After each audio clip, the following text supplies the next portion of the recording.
हळूहळू बदल करतो त्याला आपली सेल्फ डेव्हलपमेंट म्हणतो. सेल्फ डेव्हलपमेंटचे मुद्दे काय?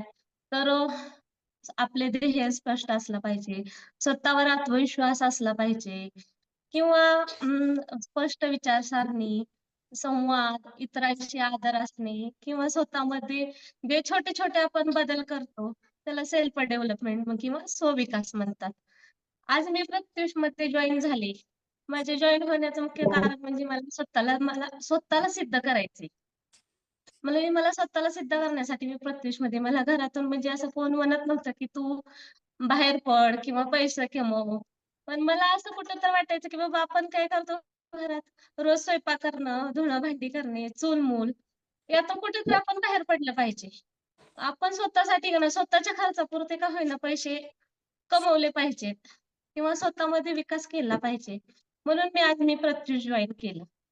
अगदी मी प्रत्युष जॉइन करण्यापूर्वी मी अगोदर प्रत्युषमध्ये एवढी म्हणजे प्रत्युषची माहिती घेतली, की मी Instagramवरून राहुल सरांच्या पेजला फॉलो केलं किंवा प्रत्युषचे जेवढे पेज आहेत प्रगती जाधव मॅम किंवा मुरुंजा मॅडम यांच्या सगळ्या पेजला मी फॉलो केले. सगळी माहिती घेतली.